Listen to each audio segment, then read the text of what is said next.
The Slaughterhouse. Sounds scary. Let's see what is in for us. So Beth, of course, is the weekly challenge leader, star hero. Going to be using her. Let's bring Yumiko, check that she's got what she needs. Yes, she does. Bring Mercer, check that he's got what he needs. Let's give him the hazard shotgun. And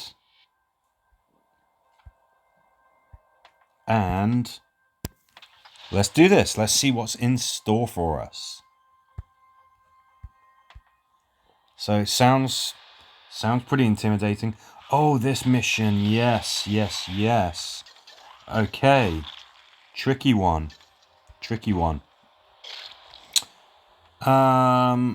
Beth is a character that I don't often use.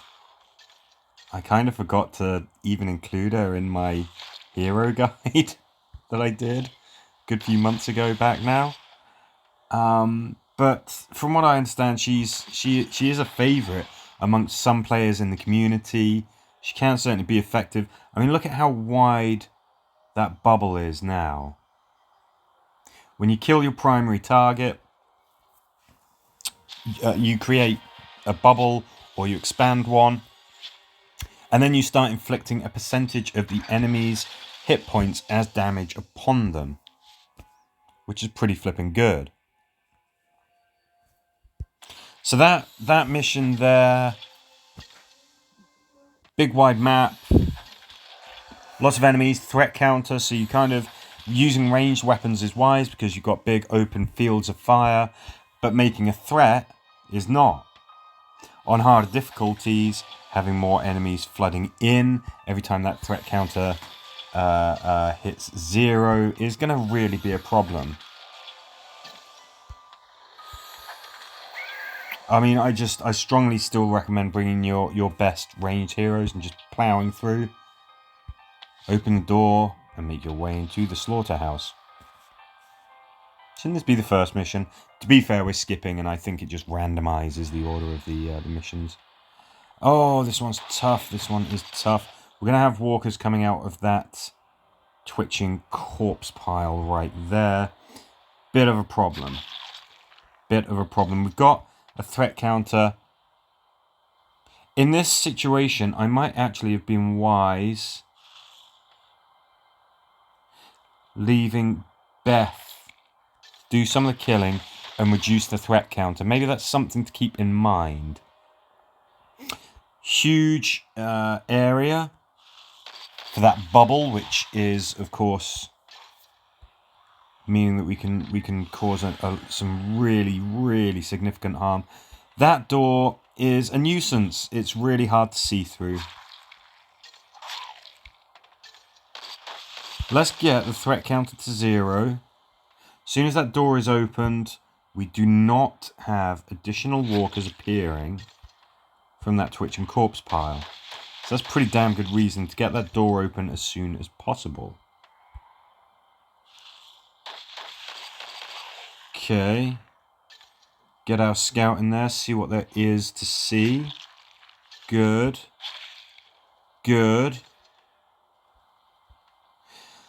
Yeah, so this one's a tricky one. It's definitely a match of two halves.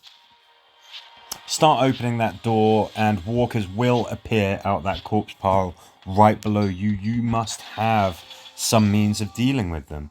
If you have Yumiko on your team, then if you have a ranged character opening that door, they will still turn and shoot at those walkers as they appear. Well, you know, as Yumiko shoots at them. So that's always an option as well. Problem is, conversely, you have that threat counter, and that's going to be a real problem on harder difficulties. You're going to be creating an awful lot of problems for yourself. So it's a tricky mission. It is. It's a tough one.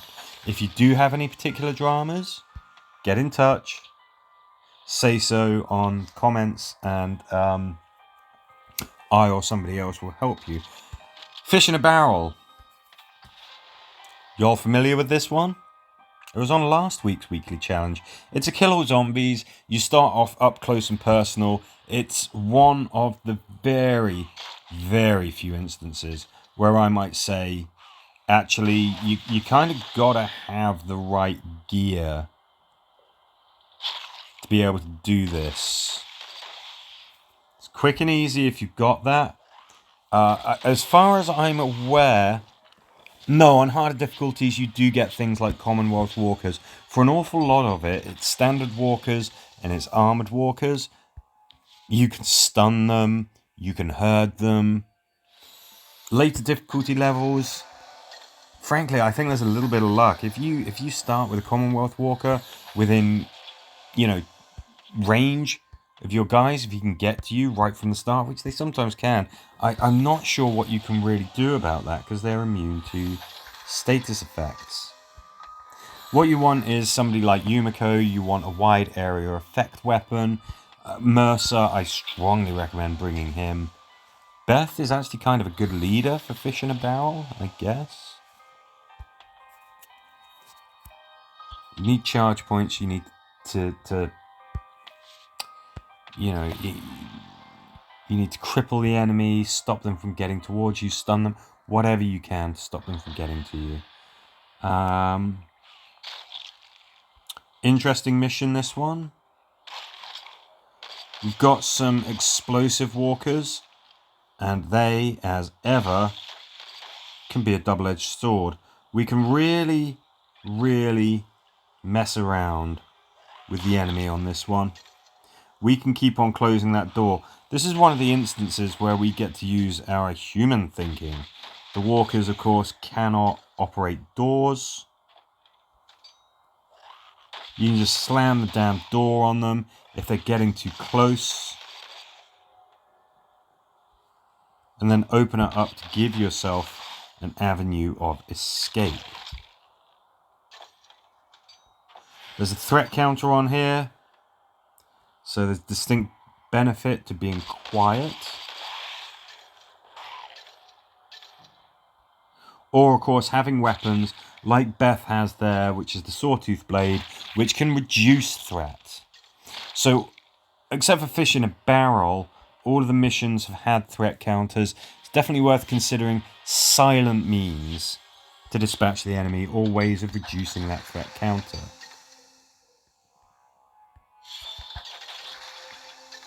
This is a tough set of missions, I think.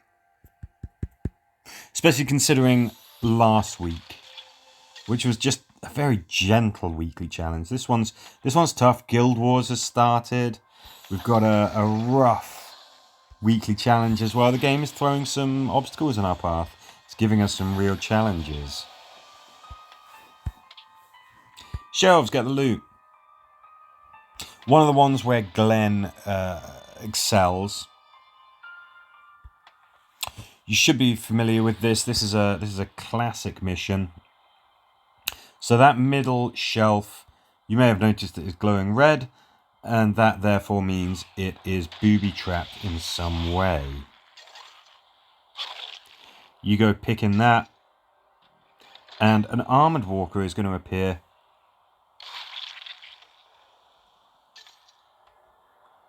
So really you want to make sure that you are picking clean the other two shelves. Leave that one till last.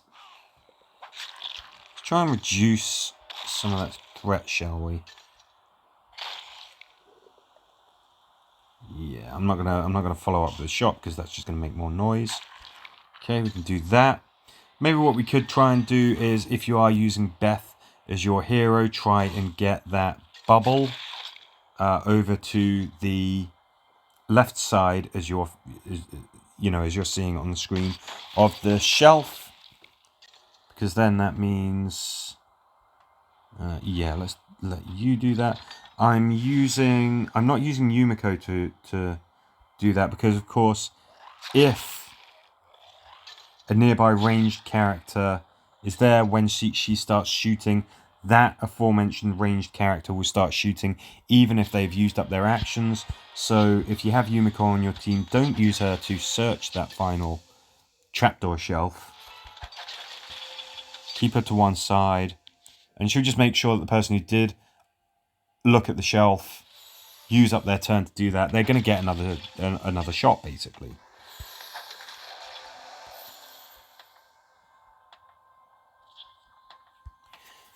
Okay, what else is in store?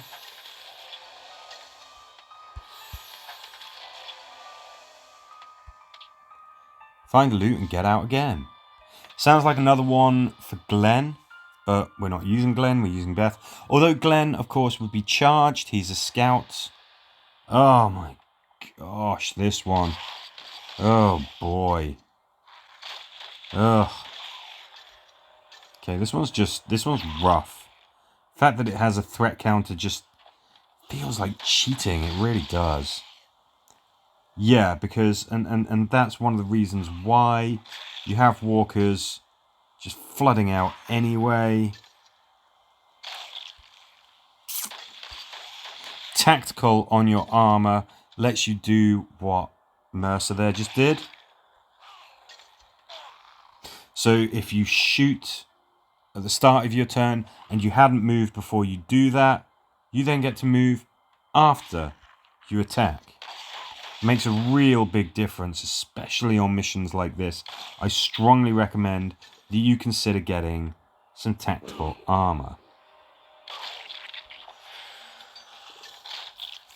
Bring Glenn along if you must. Bring some weapons to reduce threat. Maybe stun those walkers as they come out of that twitching corpse pile. Spawn block them. Have your guys stand around that spawn pile in a circle. They can't get out. Tough set of missions. It's definitely a tough set of missions. This Slaughterhouse lives up to its name. And if you are struggling, just say so. And I or somebody else will be able to help you, I am sure. Anyway, give it a crack. Do the best you can. And just sort of see how you do. As ever though, thank you very much for watching.